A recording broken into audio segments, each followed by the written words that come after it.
What happens when Hollywood's most controversial redemption story meets late-night television's sharpest tongue? You won't believe what unfolds when Mark Wahlberg sits down with Stephen Colbert for what was supposed to be a light-hearted promotional appearance, one that spiraled into one of the most explosive confrontations in late-night history within minutes of the cameras rolling. What began as typical celebrity banter transformed into a verbal battlefield that left the studio audience gasping and production assistants scrambling. By the time the dust settled, one A-list actor would storm off set, leaving behind a trail of accusations, uncomfortable truths, and a host who had completely lost his composure on live television. The tension was palpable from the moment Wahlberg settled into the guest chair. His trademark Boston swagger immediately clashed with Colbert's calculated smugness. The Late Show host, known for his ability to disarm guests with seemingly innocent questions that carry hidden barbs, appeared unusually aggressive from the start. Something about Wahlberg's presence seemed to trigger a visceral reaction in Colbert, who abandoned his usual theatrical charm in favor of barely concealed hostility. "Mark Wahlberg, everybody," Colbert announced with a smile that didn't quite reach his eyes, his voice dripping with false enthusiasm that immediately put the audience on edge. The man who somehow convinced Hollywood that beating up random Asian men as a teenager qualifies you for leading man status. The studio fell silent. This wasn't the gentle ribbing late-night audiences expected. It was a direct assault. Wahlberg's jaw tightened, his hands gripping the armrests of his chair as he processed what had just happened. The actor, no stranger to confrontation, leaned forward slightly, his voice taking on the edge that made him famous in films like The Departed. "Excuse me?" Wahlberg's Boston accent grew sharper, a sure sign his temper was flaring. "What did you just say to me?" Colbert, seemingly emboldened by the reaction, doubled down with reckless abandon. "Oh, come on, Mark. We're all friends here. I'm just saying most actors go to acting school or wait tables. You took a more direct route to stardom." The host's smirk widened, clearly pleased with his own cleverness. The audience shifted uncomfortably, sensing they were witnessing something far beyond ordinary television. Wahlberg's publicist, visible in the wings, was frantically signaling for the production team to cut to commercial. "Listen here, Stephen," Wahlberg began, his voice low and dangerous. "I came here to talk about my movie, not to be lectured by some privileged comedy writer who thinks he's better than everyone else because he went to fancy schools and never had to fight for anything in his life." The words hung in the air like a challenge. Colbert's carefully constructed persona began to crack, revealing something harsher underneath. His fingers drummed against his desk, the usual twinkle in his eyes replaced by something cold and calculating. "That's rich," Colbert replied sharply, coming from someone who made millions playing tough guys after spending his youth terrorizing innocent people. "Tell me, Mark, when you're method acting, do you draw on those real-life experiences of violence?" The question hit like a blade. Wahlberg's face flushed red, and for a moment, it looked like he might actually leap across the desk. The camera operators zoomed in, capturing every micro-expression as the tension escalated beyond anything the show had ever aired. "You don't know what you're talking about," Wahlberg shot back, his voice rising despite his effort to stay composed. "You sit behind this desk every night making jokes about people you've never met, judging situations you've never lived.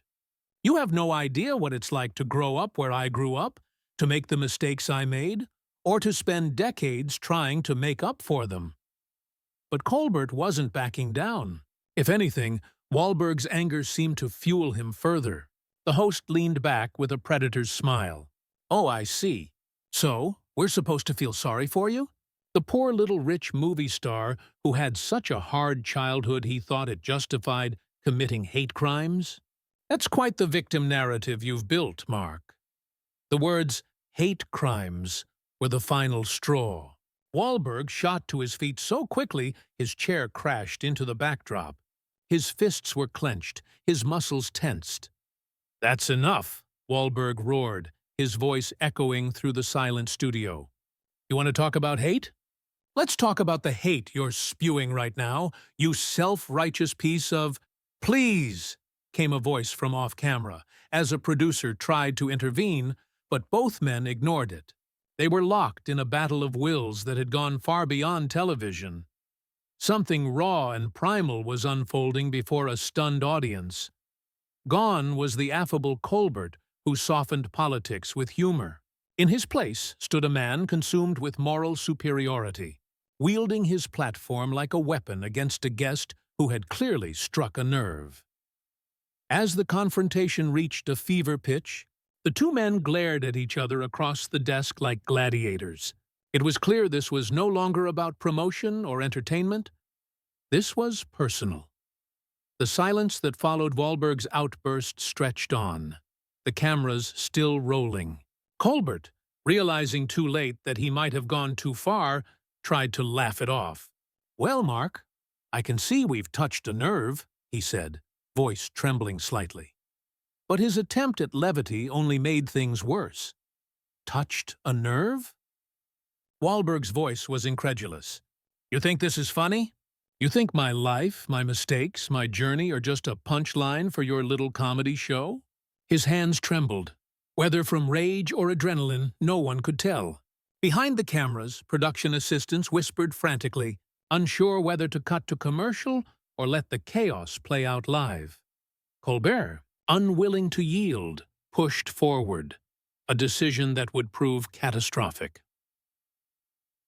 C3. "Look, Mark, if you can't handle a little criticism about your past, maybe you shouldn't have built your entire career on playing the tough guy," Colbert said, his tone sharp and unrelenting. "Maybe you should have stayed in Boston and kept doing whatever it was you were doing before Hollywood decided to rehabilitate your image." The words were calculated to wound, and they hit their target with devastating precision. Wahlberg's face shifted through a storm of emotion. Shock, hurt, then cold fury. When he finally spoke, his voice was eerily calm, more terrifying than any shouting could have been. "You know what, Stephen? You want to talk about rehabilitation?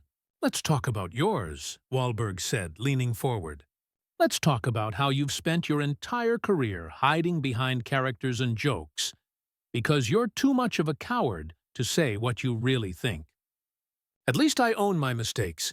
At least I've spent my life trying to make up for them. What have you done, other than sit in your ivory tower judging everyone else?" The accusation hit Colbert like a punch.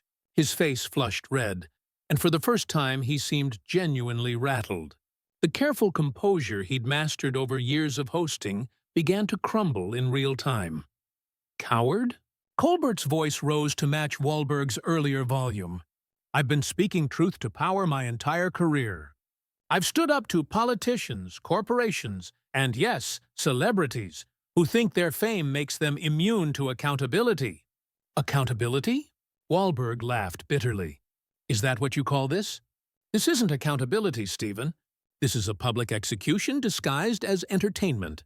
You brought me on this show under false pretenses just to ambush me with the worst moments of my past. That's not journalism. That's cruelty." The studio was dead silent now. The audience didn't laugh, didn't gasp. They just watched, phones raised, capturing what would soon become one of the most viral moments in late-night history. The tension was suffocating. Colbert suddenly stood from behind his desk, something he rarely did during interviews. The gesture, clearly meant to assert control, only heightened the intensity. "Cruelty?" he shot back. "You want to know about cruelty? Cruelty is what you did to those innocent people when you were a teenager.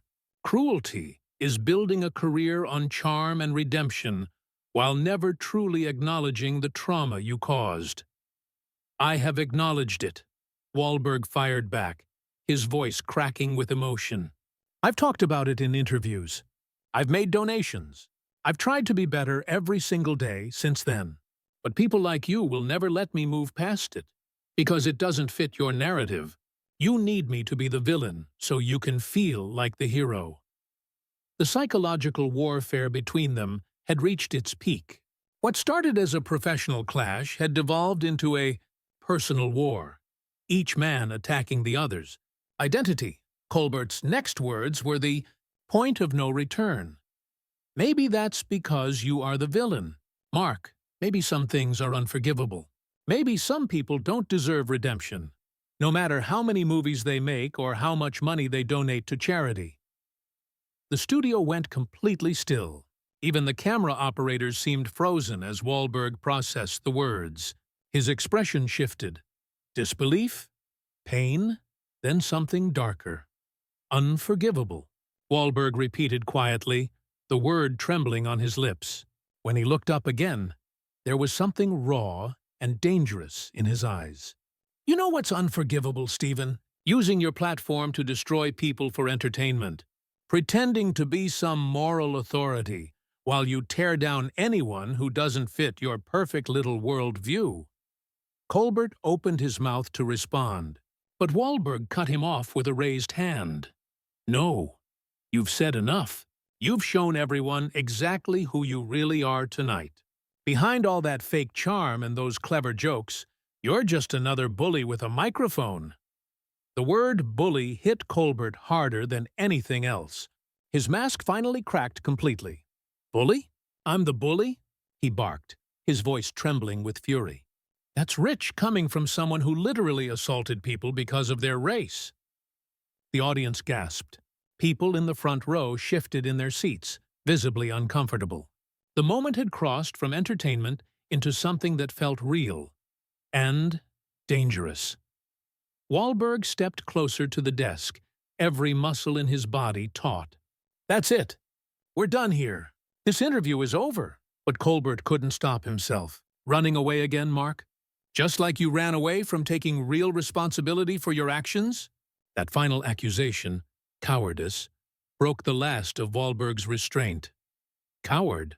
Wahlberg's voice exploded through the studio, echoing off the walls. You want to see a coward, Stephen? Look in the mirror!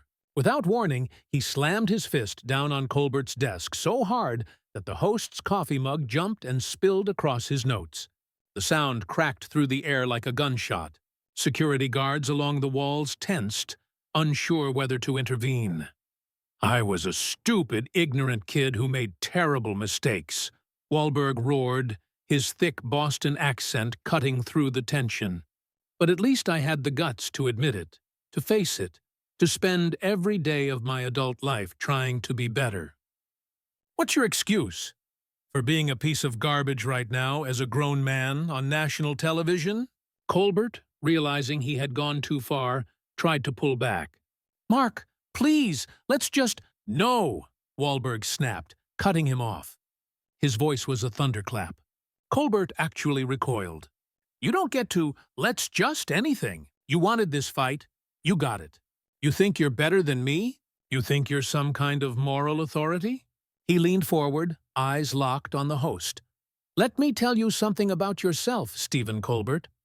The actor began pacing behind the guest chair like a caged animal, his movements sharp and aggressive. Every person in the studio was frozen, watching the unprecedented meltdown unfold before their eyes. Camera operators kept filming, fully aware they were capturing television history, no matter how uncomfortable it became. You hide behind comedy because you're terrified of being real for even 5 minutes. Wahlberg continued his assault. You've built your entire career on being fake, on playing characters, on never having to stand for anything genuine because you can always claim it was just a joke. At least when I was a screwed-up kid, I was honest about who I was. The words hit Colbert like physical blows. His face went pale, his hands trembling as he gripped the edge of his desk. For perhaps the first time in his career, Stephen Colbert was completely speechless, unable to summon a clever comeback or witty remark to deflect the brutal honesty being hurled at him. And you know what the saddest part is? Wahlberg's voice dropped to a controlled, almost sorrowful tone, though the intensity still burned in his eyes. I actually used to respect you. I thought you were funny. I thought you were smart. But tonight, you've shown everyone exactly what you really are. A bully. Hiding behind a desk and a smile, tearing people down because it makes you feel powerful. Colbert finally found his voice, though it emerged as little more than a whisper. Mark, I think we should take a commercial break. Oh, now you want a commercial break? Wahlberg laughed bitterly. Where was that concern when you were publicly humiliating me for the entertainment of your audience? No, Stephen. We're going to finish this right here, right now, in front of everyone. He turned to the audience, his voice commanding, his presence overwhelming. You want to know the truth about your hero here? He invited me on this show tonight specifically to ambush me. His producers told my team this would be a light, fun interview about my new movie. Instead, he planned this whole attack from the start. Gasps rippled through the crowd. The revelation shattered the unspoken trust between host and guest, a line rarely crossed in late-night television. Several audience members raised their phones, recording what they instinctively knew would become a viral, career-defining moment. Colbert stood at last, his legs unsteady. That's not true, he stammered. I would never. Don't lie to them, Stephen. Wahlberg cut him off sharply. At least have the decency to admit what you did. You planned this ambush because you thought it would make good television. You thought you could destroy me for ratings, then go home feeling good about yourself because you held me accountable. The host's attempt to regain control was feeble, almost pathetic. Mark, you're clearly upset, and I understand why, but upset? Wahlberg interrupted, laughing harshly. Upset doesn't begin to cover it. I'm disgusted. Disgusted that I ever respected you. Disgusted that you have a platform to treat people this way. And disgusted with myself for being naive enough to trust you. The studio was silent, except for the low hum of the air conditioning. Production assistants whispered frantically, awaiting direction from stunned executives. This wasn't just a heated interview gone wrong. This was the live dismantling of a talk show host's reputation. Wahlberg walked back toward the guest chair, grabbed his jacket, and draped it over his arm. A silent signal that the interview was finished, whether Colbert liked it or not. You know what, Stephen? He said, his voice calmer now but laced with contempt. I've spent 20 years proving to people that I've changed, that I've grown, that I'm not the same person I was as a teenager. But you just proved to everyone that you haven't changed at all. You're still the same insecure man who tears others down to feel good about himself. Colbert tried one last time to salvage the wreckage. Mark, please, can we just talk about this like adults? I never meant for things to get so heated. Wahlberg looked at him with something close to pity. Like adults? Adults don't ambush their guests on national television. Adults don't use their platform to humiliate people for entertainment. Adults take responsibility for their actions instead of making excuses when they're called out. As he slipped on his jacket, Wahlberg delivered his final blow. You want to know the difference between you and me? I was 17 when I made my worst mistakes. You're a grown man making yours right now in front of millions of people. And you still don't have the courage to admit it. He turned to leave, but paused at the edge of the stage. Looking back, he added quietly, Good luck explaining this to your wife and kids when they watch it back. Good luck explaining why Daddy decided to be cruel for fun? The mention of Colbert's family shattered what little composure he had left. His face crumpled, and he sank into his chair, looking like a man who had just realized he'd destroyed his own career in pursuit of a moment of television drama. Wahlberg walked toward the exit with deliberate calm. Just before disappearing backstage, he turned to the audience one final time. Ladies and gentlemen, this is what happens when someone mistakes being clever for being decent. Learn from it. With that, Mark Wahlberg left The Late Show, and the audience sat in stunned silence. Colbert remained slumped in his chair, broken and defeated. finally understanding that some victories cost too much. The cameras kept rolling for a few agonizing seconds longer, capturing his hollow expression before the network mercifully cut to an unplanned commercial break, ending the most uncomfortable 12 minutes in late-night television history.